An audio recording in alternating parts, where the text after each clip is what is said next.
It's true that some things change as we get older. But if you're a woman over 40 and you're dealing with insomnia, brain fog, moodiness, and weight gain, you don't have to accept it as just another part of aging.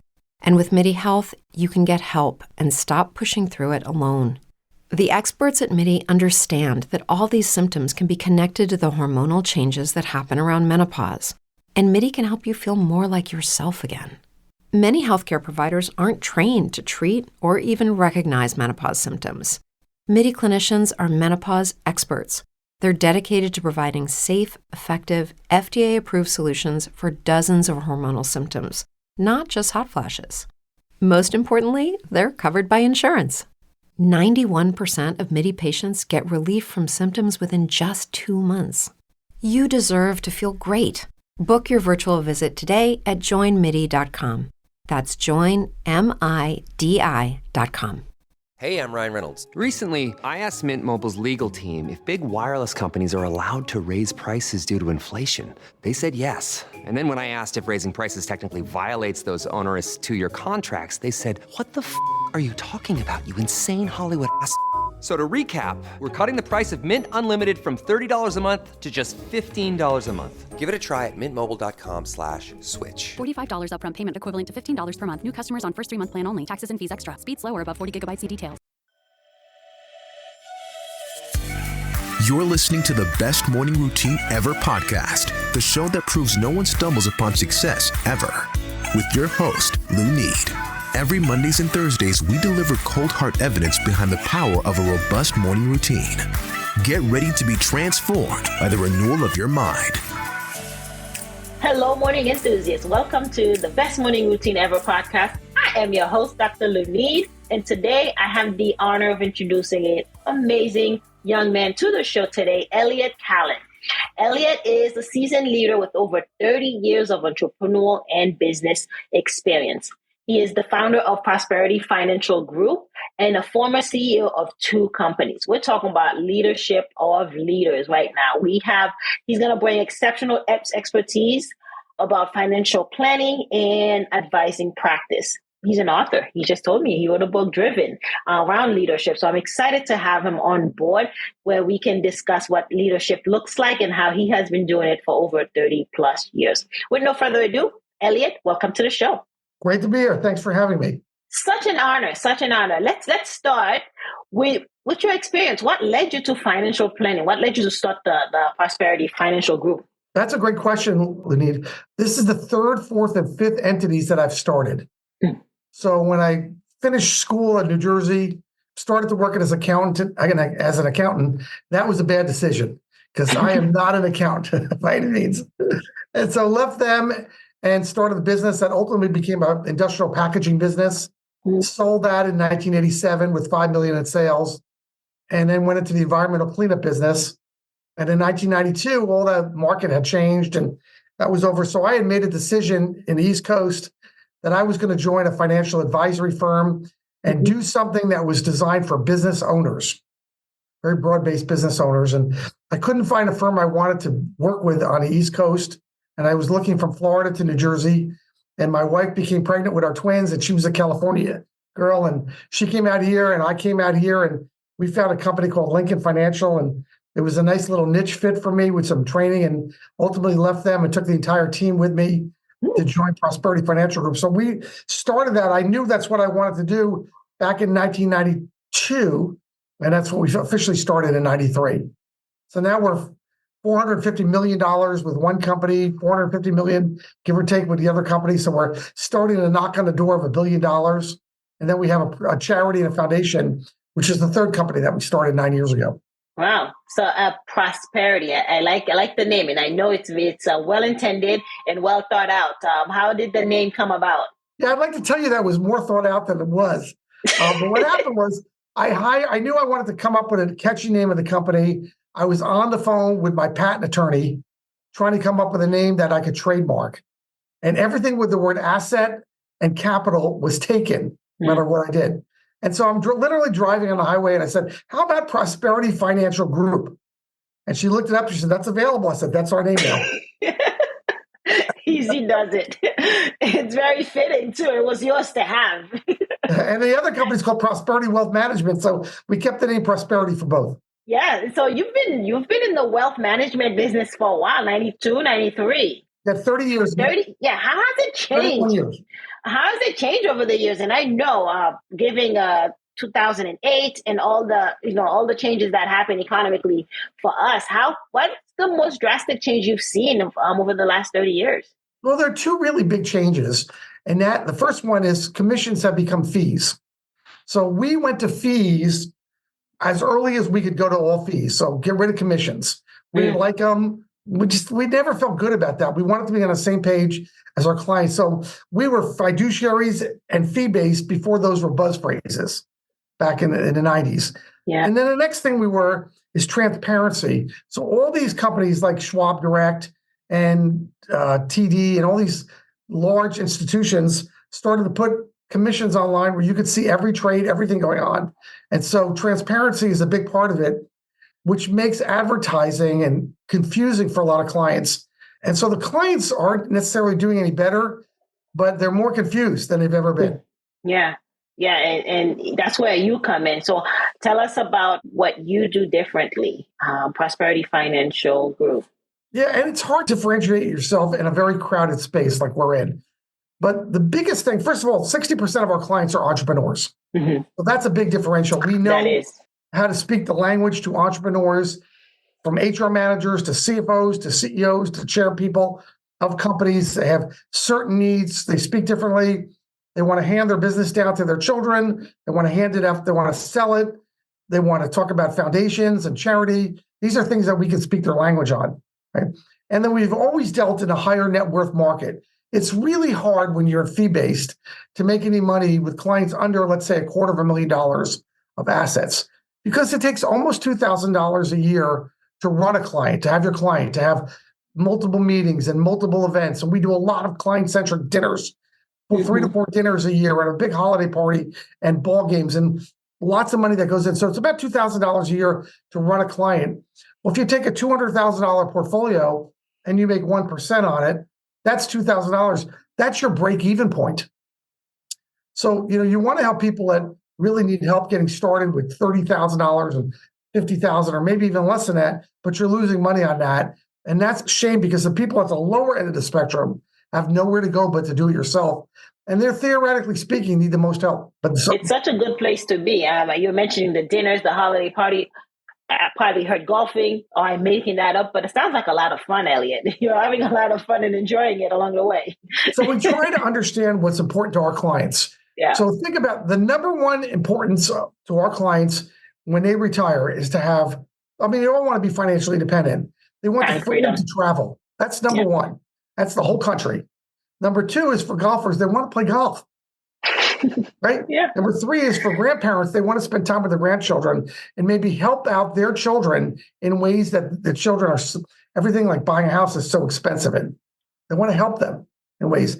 And then they want to do maybe things that they have a good time doing, like gardening or sewing or quilting or joining wine clubs or learning how to cook. They want the freedom, the financial freedom to be able to do these things. And that's what we work on, is finding out what's important to people in their retirement or going into the retirement that we can focus on, because the money's just the money. It's a raw number. I need $1 million. I need $2 million. I need $3 million. I need $5 million. These are just mathematical numbers until you apply them to the question of why. And that's what we do, is try to find out the why behind the what. Yeah. You're in the business of providing freedom. Right. And the options that they need. Now, as you've been a CEO of 2 companies or multiple companies that you mentioned, what are some of the core qualities that makes an effective leader? Well, the leaders got to understand that they are the leader. And so sometimes people become CEOs by accident. They just knew a lot about their field and they became unemployable because they knew too much. So now they're in a position that people work for them. And sometimes they did it on purpose because they had a dream or a vision. Yeah. And so, and I just wrote a book on that called Driven, behind me, by Elliot Kallen. And it's about the 3 pillars of entrepreneurial growth. Pillar number 1 is I'm getting started. I've got to get started. I've got an idea. I got a vision. you're doing everything. You're emptying the garbage. You're the chief salesperson. You're the chief estimator. You're the CFO. You're building lines of credit with banks. You're doing a lot of things, wearing all these hats. Some of them fit well. Some of them are terrible fits on you because that's just who you are. Yeah. And then phase 2 is now I've got a sustainable entity. And I don't want to lose what I have, but I want it to grow to something really magical, maybe tenfold, maybe 100-fold, maybe just good enough to give me a living. And I've got to create real lines of credit where I need to borrow whenever I need to borrow, maybe never borrow, come up with innovative new products, but I've got a base. I've got people working for me that I am now responsible for 24 hours a day. That's what I do. And then you've done that and you've got something worth, showboating. And then phase 3, Lunita, is what do I do without this entity? I'm now 60, 62, 64, 65, 55, whatever that is. I'd like to sell it. I'd like to pass it down to my children. I'd like to give it to charity. I'd like to do more with charity. And these are people kind of winding down their careers or winding down their companies. What's now? And, we always think, well, I'm going to find my favorite child and give my company to my child. And that works in about 2 or 3% of the situations. It's really a very negative event in most cases. So, and we talk about the reality of doing that most times your children want your outcome, but they don't want your effort. They love your money. They love the fact that now you're traveling. Now you're enjoying life. But for 10 years, you didn't do anything. You put the kids, raise the kids, work 24 hours a day. Every free minute you were doing something to keep you busy, Little League soccer, whatever it is, go emptying the garbage cans, emptying test tubes. But now you get to enjoy life, and that's what they want. They want your life. We talk about that they're not the kind of kids that necessarily want to do what it takes to succeed. Maybe it's time to sell it to your competitor. So that's the full cycle of life of an entity. And in reality, for the entrepreneur, male or female, that is their circle or cycle of life within the entity too. And we help them with that. Yeah.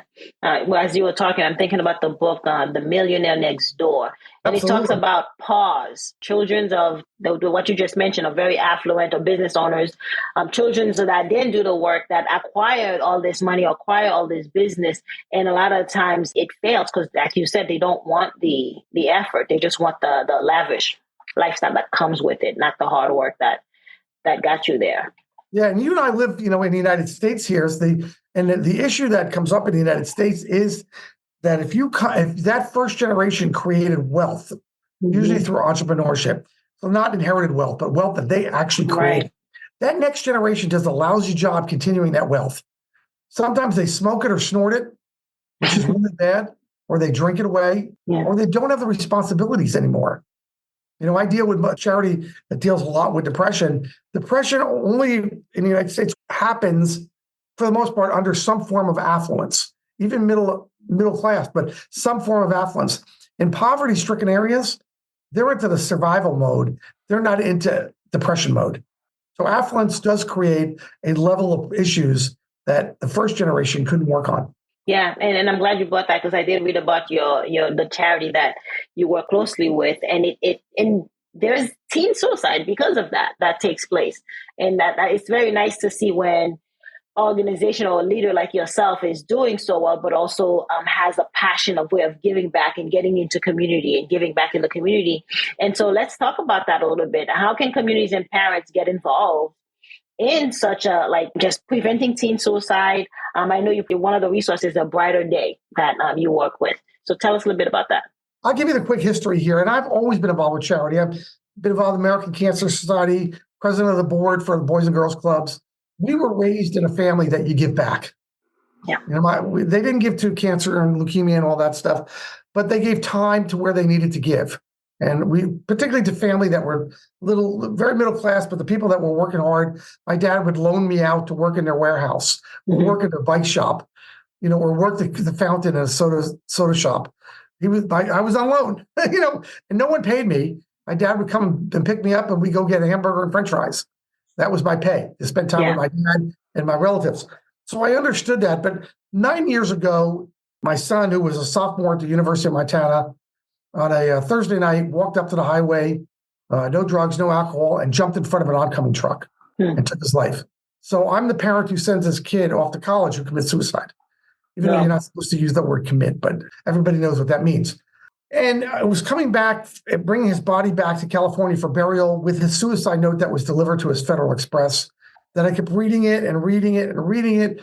And I turned to his mom and I said, we have to do something that helps families not go through this devastation and destruction. We have to change lives. Right. And so my wife and I created this charity called A Brighter Day. It's a 501c3, and it creates resources for teens and their families on stress and depression with the goal of stopping teen suicide.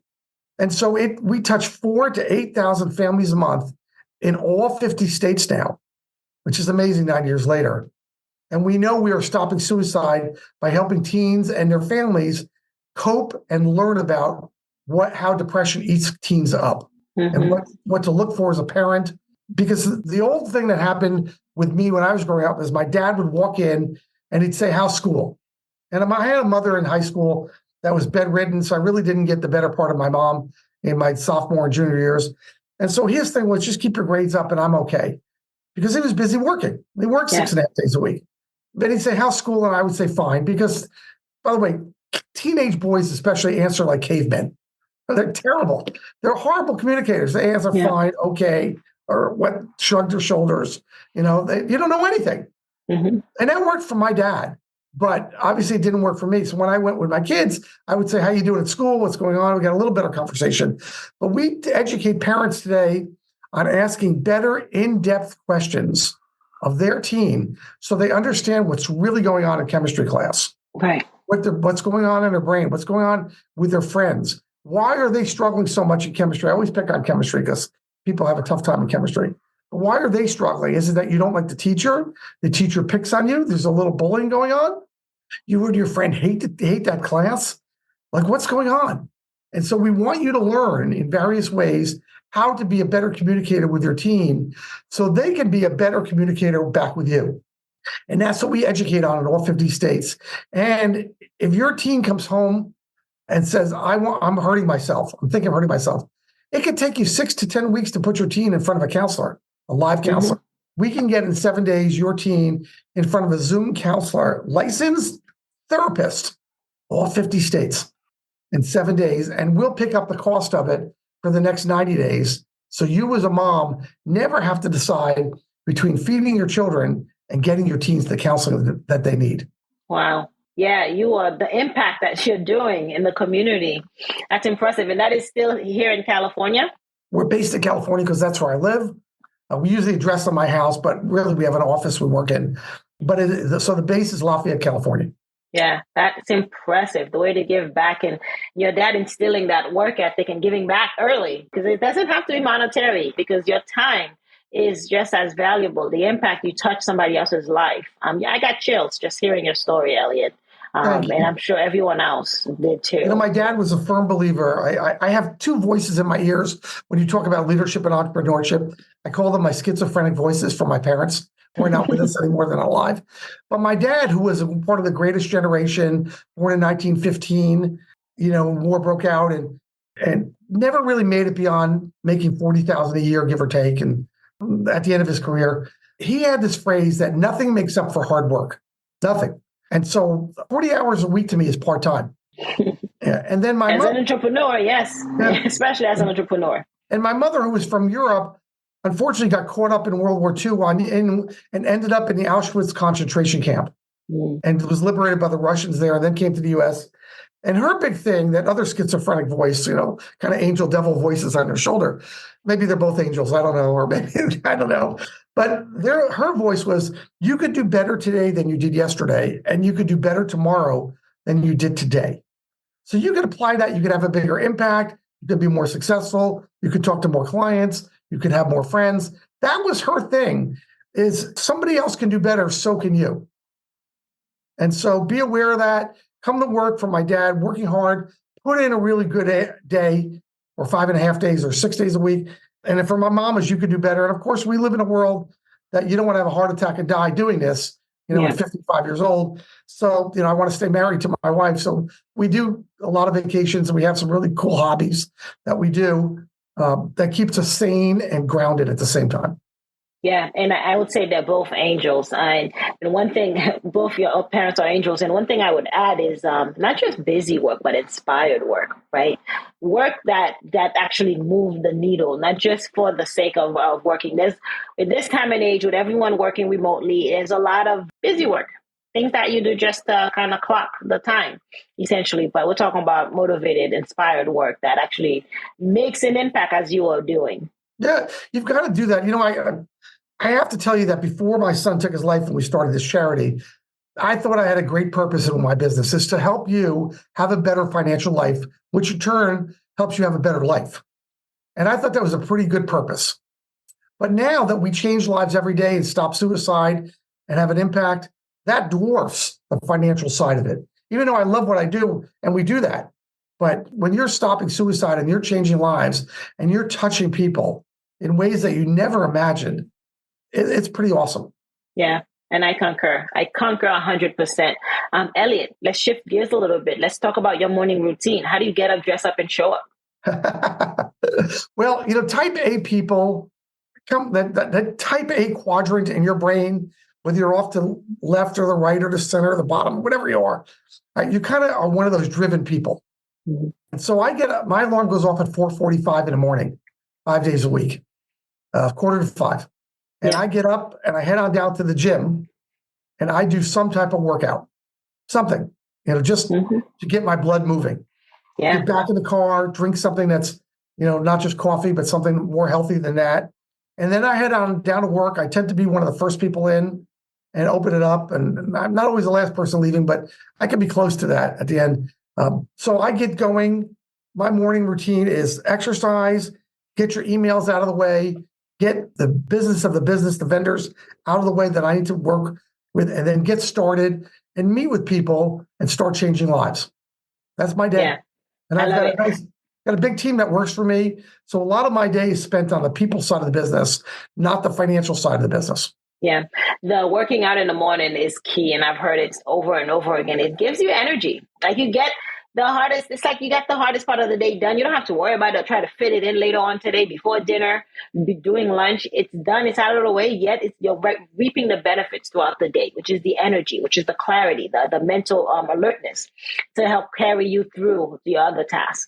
It's also, and I want you to imagine the type of people that show up at the gym at 5 or 5:30 in the morning, like I do. They're all kind of like you.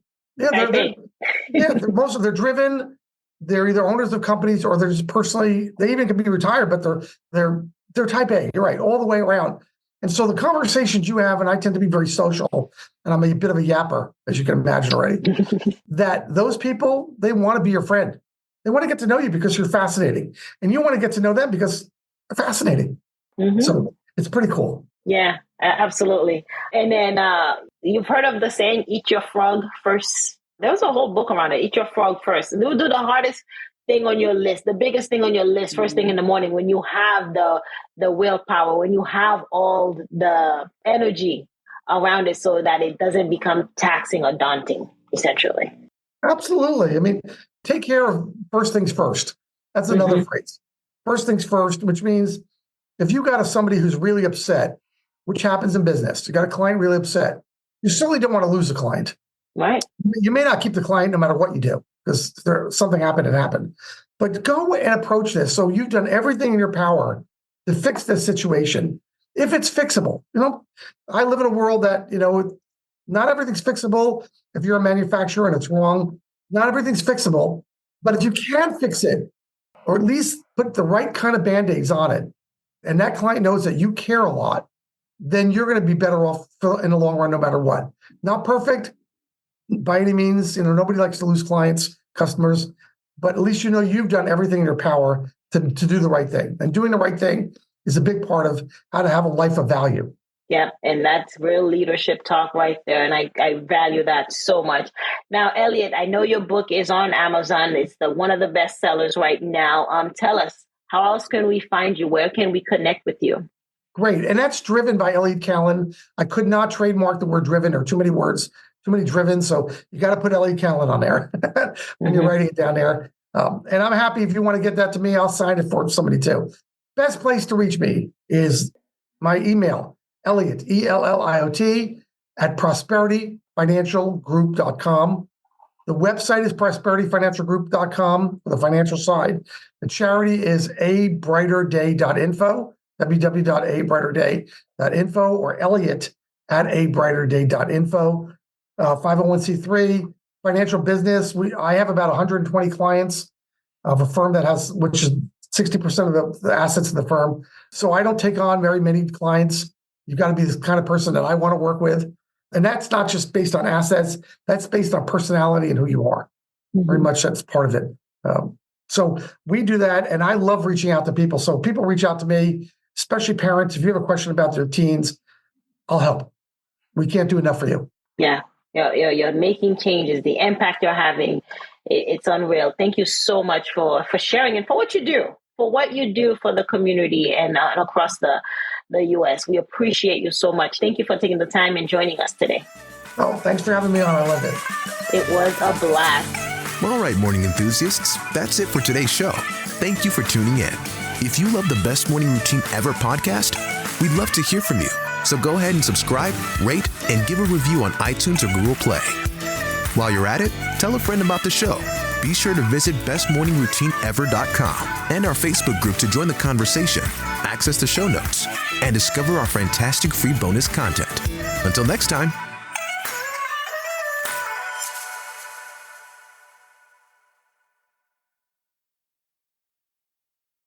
Hey, I'm Ryan Reynolds. At Mint Mobile, we like to do the opposite of what Big Wireless does. They charge you a lot, we charge you a little. So naturally, when they announced they'd be raising their prices due to inflation, we decided to deflate our prices due to not hating you. That's right. We're cutting the price of Mint Unlimited from $30 a month to just $15 a month. Give it a try at mintmobile.com/switch. $45 upfront payment equivalent to $15 per month. New customers on first 3-month plan only. Taxes and fees extra. Speed slower above 40 gigabytes. See details.